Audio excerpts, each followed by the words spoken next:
नमस्कार। मेरा नाम जय कुमार है और आज हम जानते हैं श्रुति संभिन्नार्थक शब्दों के बारे में। तो श्रुति संभिन्नार्थक शब्द होता क्या है? श्रुति और सम को अलग कर दें। श्रुति का अर्थ है सुनना, यहां व्याकरण के अनुसार। सम का अर्थ है समान। भिन्न का अर्थ है अलग और अर्थक का अर्थ है अर्थ देने वाला। अर्थ देने वाला।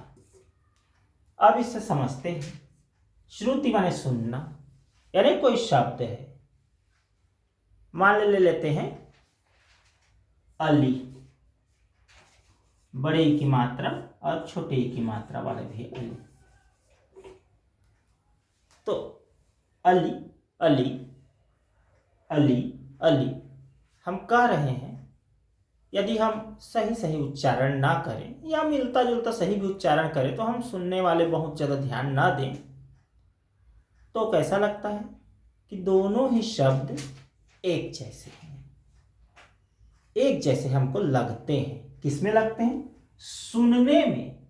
सम माने समान लगता है। दोनों शब्द सुनने में समान लगता है, लेकिन अलग अर्थ देता है। दोनों शब्द अलग अर्थ देते हैं, अलग अलग अर्थ देते हैं, लेकिन सुनने में एक समान लगते हैं। तो उसको कहते हैं श्रुति संभिन्नार्थक शब्द। तो करीब 10 शब्दों का युग्म लेंगे और पहला ले लेते हैं इसी को, अली अली को। इसका उच्चारण हम करेंगे तो अली, इसका अली। दोनों का अर्थ क्या है? पहला जो अली है, बड़ी की मात्रा है, इसका अर्थ है सखी, दोस्त। और इस अली का क्या अर्थ है? इसका अर्थ है भावरा।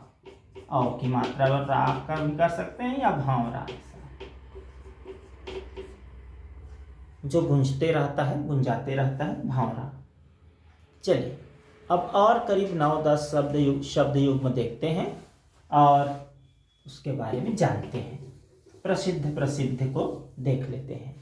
तो पहला इसके आगे देख लेते हैं अवधि। अ व धा में छोटी मात्रा धी, अवधि और अवधि। तो दोनों में क्या अंतर है?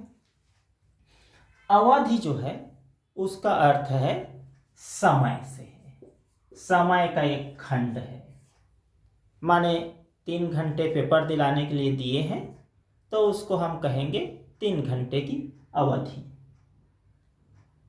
समय की एक सीमा। और अवधि का क्या अर्थ है? अवधि का अर्थ है अवध की भाषा। अयोध्या क्षेत्र में बोली जाने वाली भाषा का नाम है अवधी भाषा। तो आगे चलते हैं। ये एक के बाद दूसरा युग्म हो गया, तीसरा युग्म देखते हैं। तीसरा युग्म देखते हैं आदि, दा में छोटी की मात्रा और आदि। आदि का अर्थ है शुरुआत, या इसको राम, शाम, मोहन, सोहन, रमेश, दिनेश, सुरेश आदि ऐसा, या पेड़, फूल, फल, पत्तियां आदि, तो ऐसा उपयोग करते हैं और के लिए। और इस आदि का उपयोग क्या है? माने यह तो देर तक सोने का आदी हो गया है, माने अभ्यस्त हो गया है। तो अभ्यस्त होने के लिए कहते हैं दम बड़ी मात्रा आदि। एक और देख लेते हैं, एक और शब्द युग्म देख लेते हैं कली।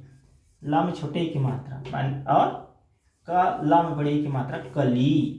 कली और कली, इसका अर्थ है जैसे कलयुग।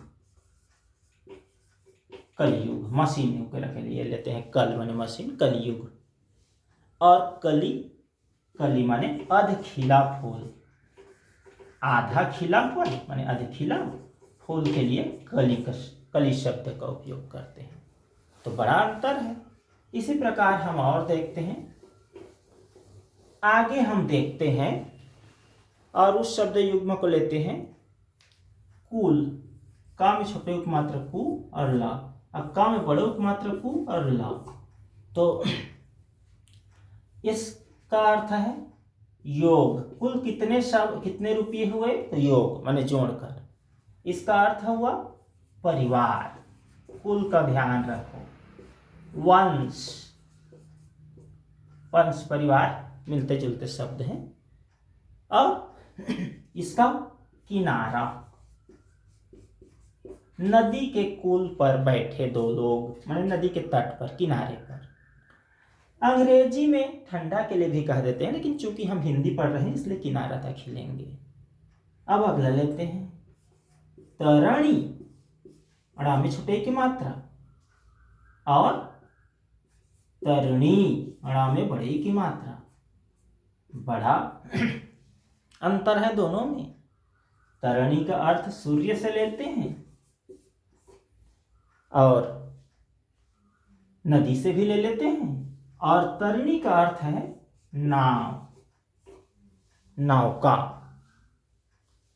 अब आगे ले लेते हैं, दा में छोटे की मात्रा दी और ना, और दा में बड़े की मात्रा दी और ना। दिन और दिन, दा में छोटे की मात्रा है तो इसका मतलब है दिवस, वार, अंग्रेजी में कहें तो डे। और इसका अर्थ है गरीब, दीन व्यक्ति माने गरीब व्यक्ति, गरीब भाव। तो बड़ा अंतर है।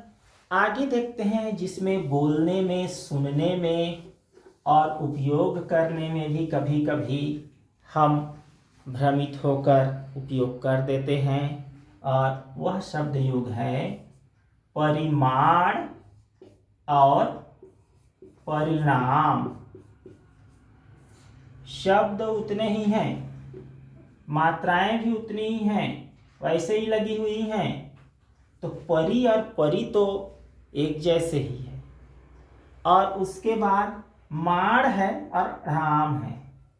तो परिमाण कहें तो उसका अर्थ है मात्रा, अब परिणाम कहें तो इसका अर्थ है नतीजा, प्रतिफल। अंग्रेजी में कहें तो रिजल्ट। परीक्षा परिणाम और किसी चीज की परिमाण कहें तो मात्रा। आगे बढ़ें तो ले लेते हैं बलि, लाम छोटे एक मात्रा बलि। अब बा में बड़ी एक मात्रा, सॉरी बा में कोई मात्रा नहीं, ला में छोटे एक मात्रा बलि, अब ला में बड़ी एक मात्रा बलि। तो बलि माने जैसे बकरे वगैरह की, मुर्गी वगैरह की कोई बलि उली देते हैं, सब प्रचलन में रहता है। या इंसान भी कहीं शहीद हो गए, इस तरह के कुछ होता है तो उसको जैसे कुर्बानी, या सामान्य अर्थों में बलि का बकरा बन गया ऐसा कहते हैं, तो भेंट चढ़ गया ऐसे कहते हैं, भेंट। और बलि माने ताकतवर, जैसे बाहुबली। अब उसके बाद आगे बढ़ें तो दो शब्द युग्म और लेते हैं। एक पहला शब्द युग्म ले लेते हैं समान और सामान। समान और सामान को यदि हम ठीक से उच्चारण ना करें, या उच्चारण भी ठीक से करें, राह चलते सुने या कम ध्यान देते हुए सुने, तो ऐसा लगता है कि दोनों में बोलने में कुछ अंतर नहीं, लेकिन लिख कर देखें इसमें एक आ की मात्रा कम है। तो समान का अर्थ है एक जैसा, दोनों बच्चों में समान गुण है माने बराबर, अंग्रेजी में कहते इक्वल। और सामान का क्या अर्थ है? चीज, वस्तु। और अंतिम शब्द युग्म ले लेते हैं जिसमें तो करीब करीब पता ही नहीं चलता, फन और फन। इसमें नुक्ता बस का अंतर है, एक छोटी सी बिंदी। आप दोनों का अर्थ देखें। इस फन करें सांप का, नाग का फन, ऐसा सिर उठाकर जो करते हैं वो फन। और ये जो नुक्ता लगने वाला, यह आगत शब्दों का, विदेशी शब्दों वाला फन है, उर्दू अरबी फारसी परिवार वाला। और इसका अर्थ है कला, जैसे फनकार कहें कलाकार को। तो श्रुति समभिन्नार्थक शब्द यहीं तक। बहुत बहुत धन्यवाद।